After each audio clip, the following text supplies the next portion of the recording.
Hey guys, how you doing? So today we're taking a close look at the Motorola Moto G56 5G, a budget-friendly phone that promises a lot for its price. Now, I've been using it for the last couple of days and I'm excited to break down exactly what it offers, from battery life and the performance to the display, features and especially the cameras. So let's see how good this phone really is and whether it deserves your attention in 2025. The Moto G56 keeps things simple and modern. It comes in 4 different colors: Black Oyster, Dazzling Blue, Grey Mist and Dill Green, and all come with a vegan leather backside that resists fingerprints well and makes the phone grippier. This phone is slim at around 8.35mm thick and weighs in at 200 grams, making it lightweight and easy to handle. The curved frame helps with the grip, and all buttons, including the power button with the built-in fingerprint sensor, are within comfortable reach.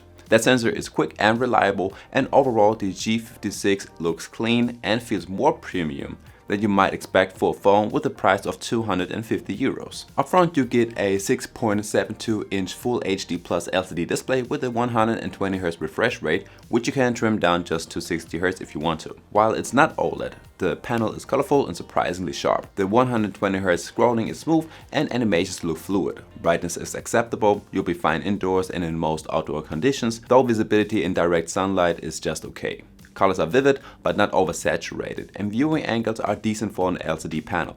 There are some different display features as usual, like a dark theme, and you can change the display colors or even the display color contrast, and then there is a night light too. But besides that, there's nothing else. On the audio side, the Moto G56 comes with a set of stereo speakers and Dolby Atmos support. The sound is balanced and gets loud enough for casual music, videos or calls.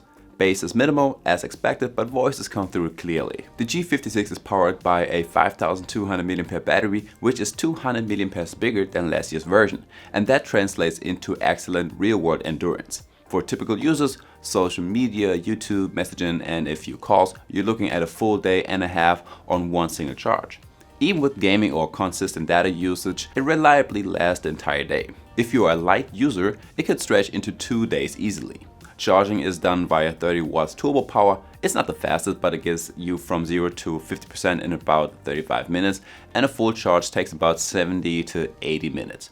Unfortunately, there's no charging brick included in the box. Out of the box, the G56 runs on Android 15, and Motorola promises up to 4 years of security updates. The experience is close to stock Android, which is a big plus. Everything feels smooth, uncluttered and intuitive.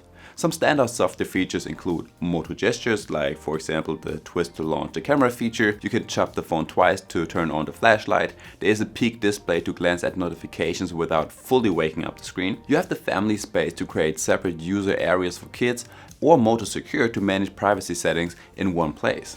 Now, something I did notice is that you do get a few pre-installed games and apps on this phone, like Monopoly, Candy Crush or Timo, but gladly you can get rid of them with a single tap.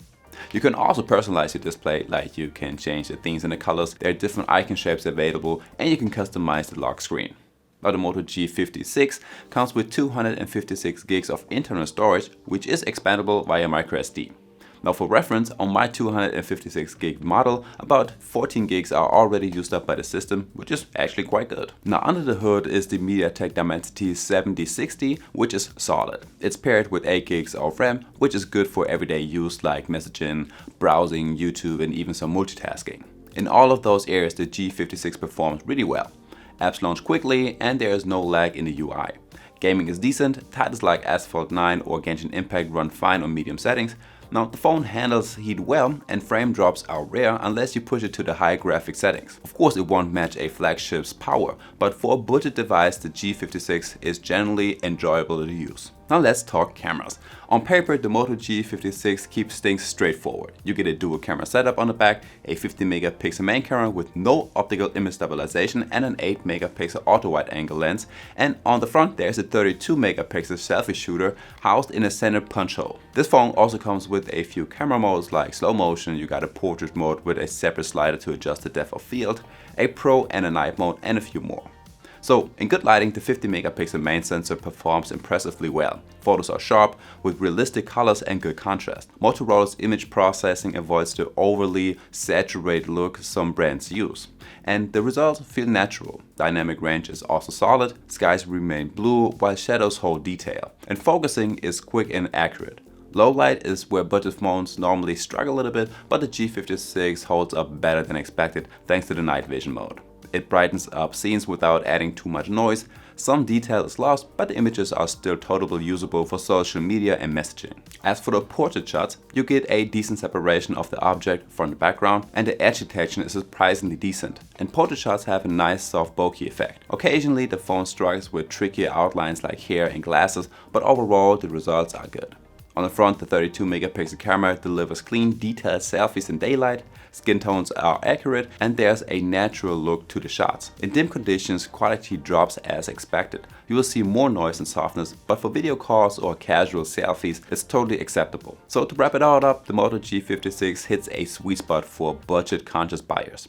You're getting a smooth 120Hz display, clean Android 15 experience, long-lasting 5000 mAh battery, respectable performance for everyday use, and surprisingly, there's a good main and selfie camera. So if you want a reliable, simple, and well-balanced 5G phone in 2025, the Moto G56 deserves a serious look.